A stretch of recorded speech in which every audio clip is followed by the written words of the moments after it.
Come and take this ride with me, y'all. It'll be empowering, it'll be revealing, and it will be healing. This is Life Being Revealed with Judson Jaye.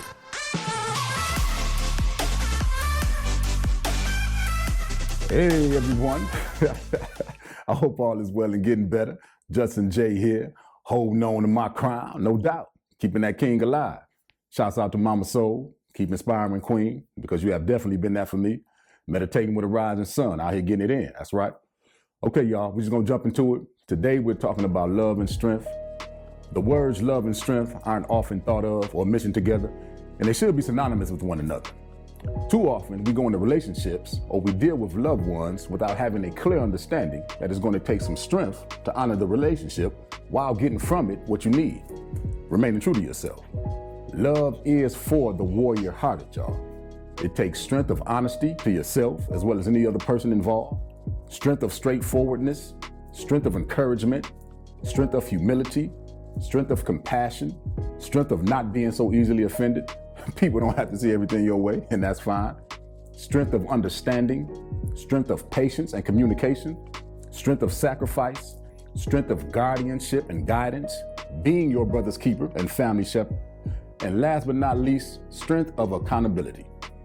And not going in any relationship or staying in any relationship, whether it be romance, comrade love, girl power, or fam, and not understanding that it takes strength of character to get from it or give to it what is necessary for it to be called love, and not going in understanding this, you're leaving it vulnerable to be misunderstood, There is no love without strength.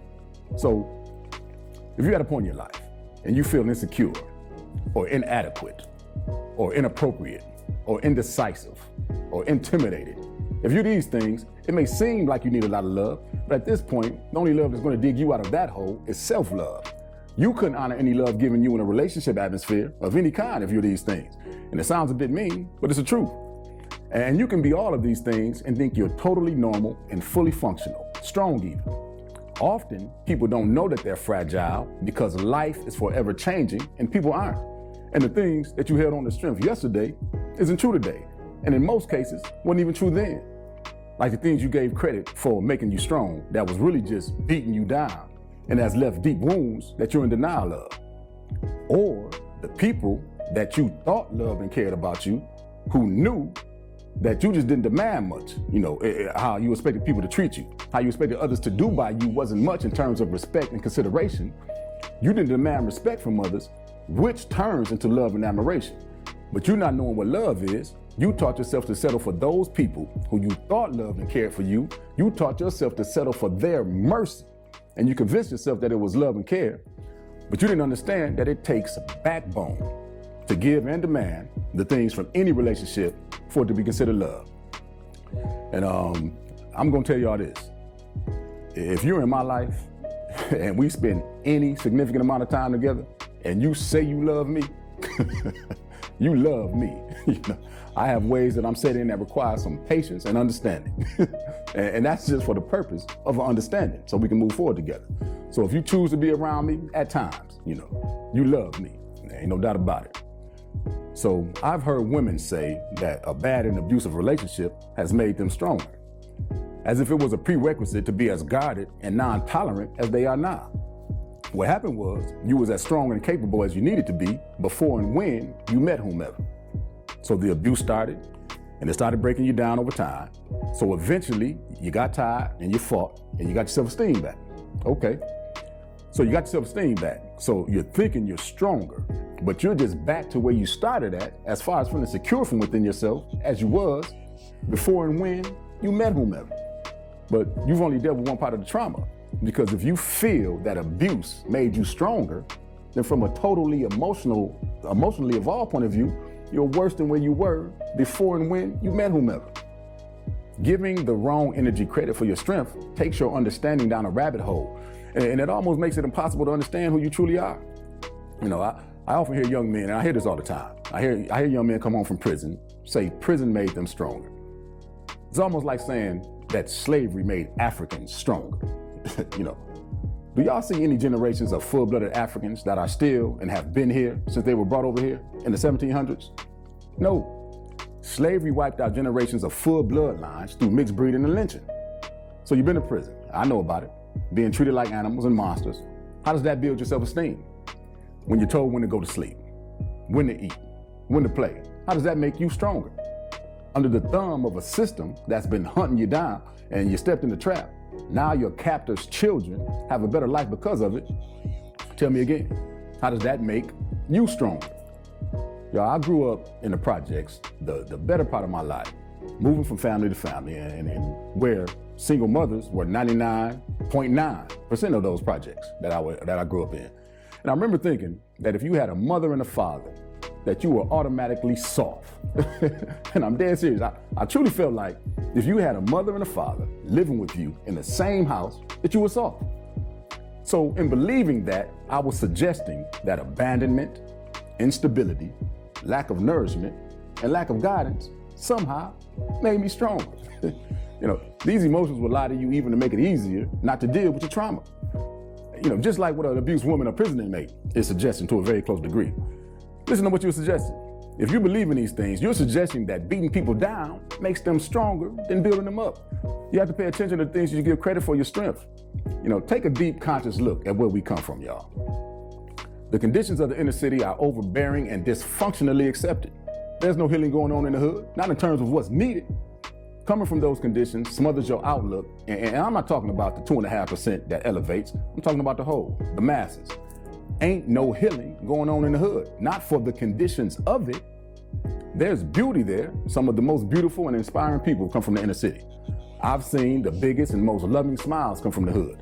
And you can see the strength in that, but imagine how many more big, loving, and smiles and inspiring people there would have been if our conditions were better. Imagine how many more Baracks and Sheila Johnsons and Muhammad Ali's there would have been if the drugs and violence and liquor stores and the undiagnosed mental illness, imagine if that wasn't the norm. Y'all have to look at this thing from how strong you could be, not where you're at now, where you could be. Why would you give a system of hate, bigotry, a system which caused the condition of so much pain and suffering, any credit for something as beautiful as your strength? What was you gonna do? Jump off a building? You got to keep living.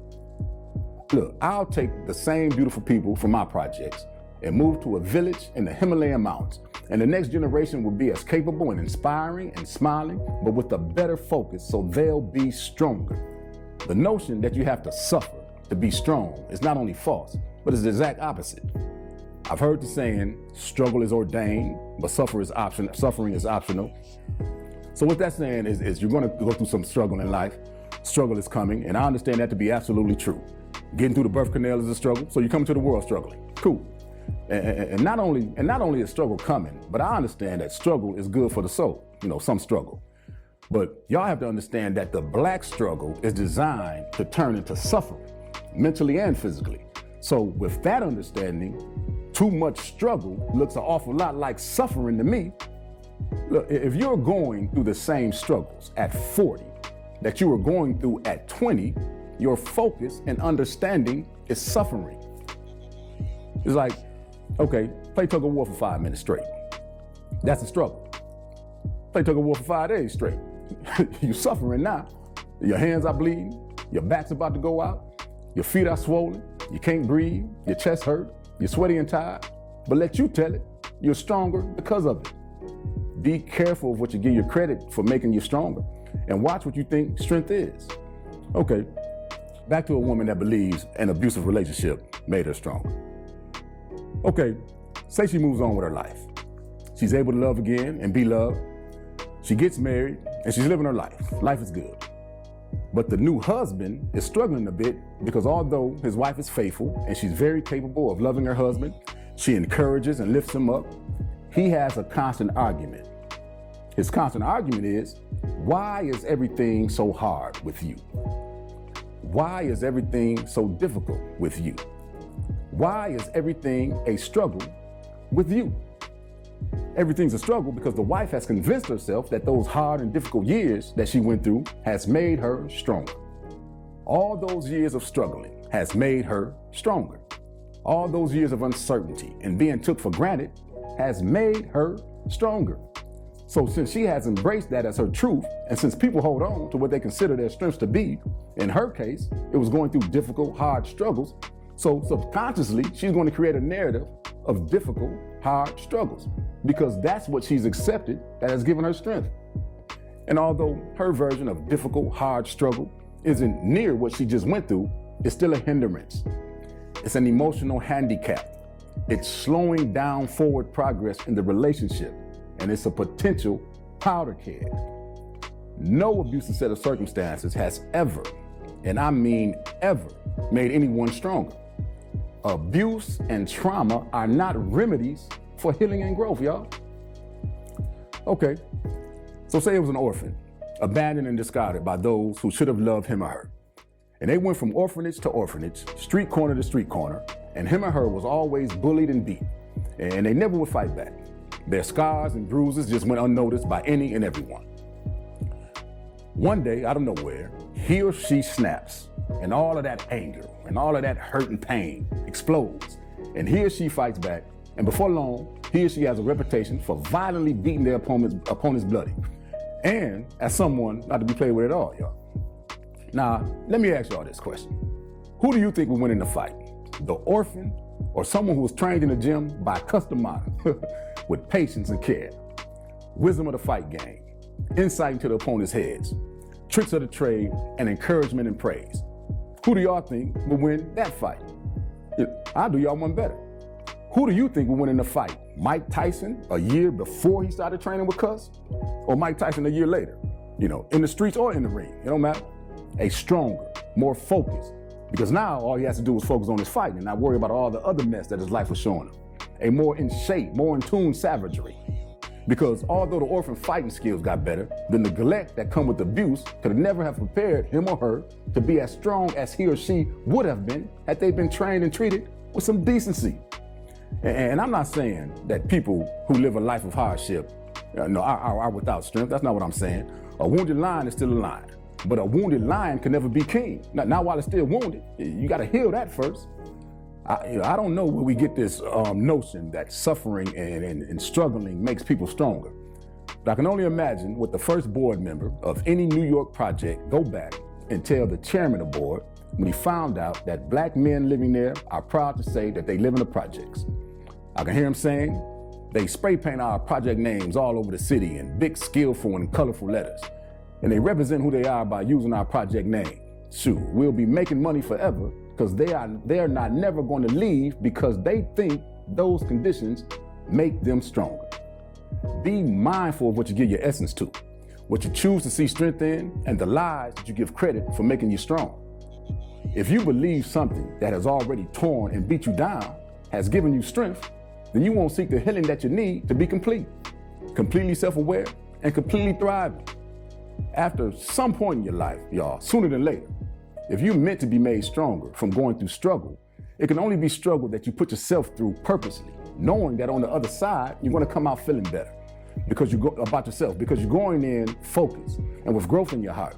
And it's something that offers physical and emotional growth. Something like a wilderness retreat with no modern luxuries, fasting, dieting, getting in shape, helping during Katrina, helping build houses for Habitat for Humanity, running a marathon for breast cancer, working 2 jobs and going to night school to get out of the projects. Not something at the hands or under the boot of someone where you're forced to fight for your sanity and self-respect, and your life has become a struggle to survive emotionally. Struggle is a part of life in which the strength of your resolve is tested. And all strength is having spirit. So having spirited resolve allows you to change the situation sooner than later. Struggling for too long drains your spirit. Playing tug of war for too long drains your energy and can't possibly make you stronger. What happens is we go into survival or panic mode, causing us to do things and take chances we otherwise wouldn't have took in order to change our situation. Trust me on this one. I know about it. Any situation that keeps you in survival mode or puts you in panic mode is not building you up emotionally, and you're weaker for it. Be mindful of what you give your essence to, the things you give credit for your strength, and the lies you tell yourself about things and people that are strength and love because you gave those things and people your strength, and it just took you a minute to reclaim it. If you don't give the BS the strength that's already yours, then you'll never be without it. I'm Judson Jaye, offering what's missing and giving what's needed.